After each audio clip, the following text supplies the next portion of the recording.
Are you here to see the pantomime too? The customs house puts loads of stuff on. It used to be a customs office for the shipyards but fell into disrepair. The Arts and Live Music Associations bought it from South Tyneside Council for £1 on the understanding that they would refurbish it. It opened in 1994.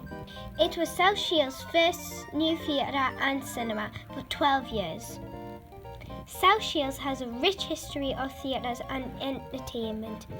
Check out what some of these audience members from the past have to say. The Grand Electric was my favourite place to visit. It opened in 1929. It was the first cinema to screen talkies. It was a purpose-built cinema but showed some variety acts too. I used to go to the Cozy, which opened in 1910. I liked the living pictures. Sadly, the Grand Electric was destroyed by a fire in 1932. No!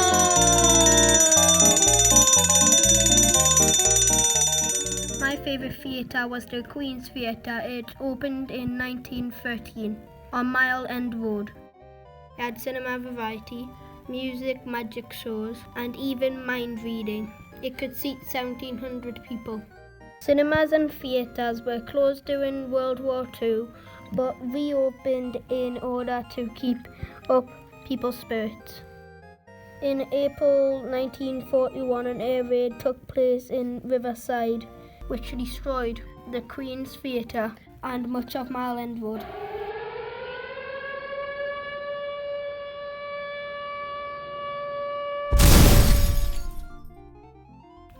I'll just go now then.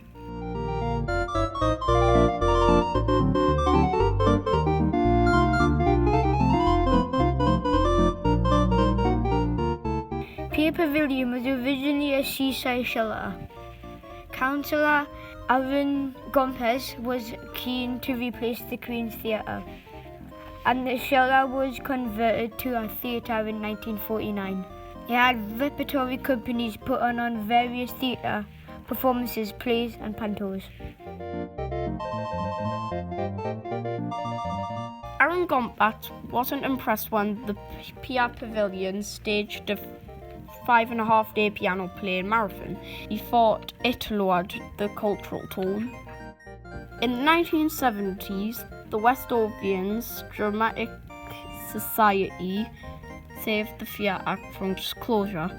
A lot of work went into making Pier Pavilion a modern, comfortable, inviting place to go.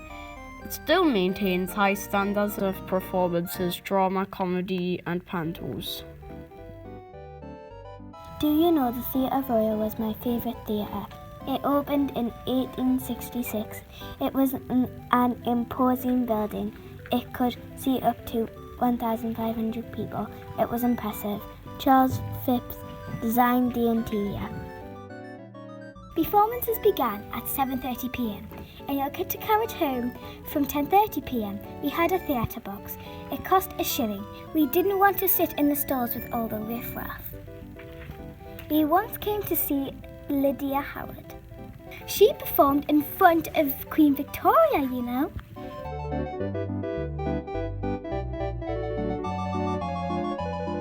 At the end of the 19th century, it specialised in melodramas, ballet and opera. I specialised in opera too. I once performed here. La la la la la la la.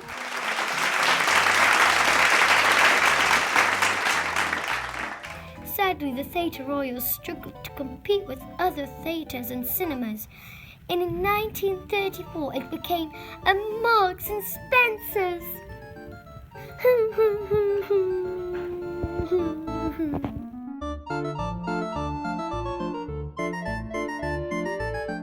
Next door to the Theatre Royal was my favourite theatre, the Empire Palace. It was built on the size of Thornton Theatre of Varieties, which has been established by Dick Thornton, who came from a South Shields mining family. He once entertained visitors to Marsden Beach by playing the violin. He ended up helping to create the largest chain of varieties theatres in the country. His new Empire Palace was a great success after it relaunched in 1899. It showed variety acts.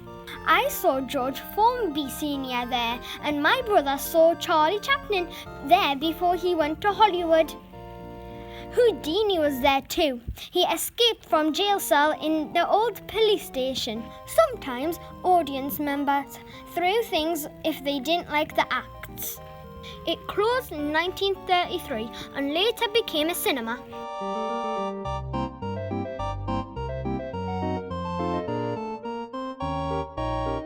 There's a lot of theatre history in South Shields. We look forward to seeing many more theatre performances in the future. Let's go and get tickets for the new show! Hooray!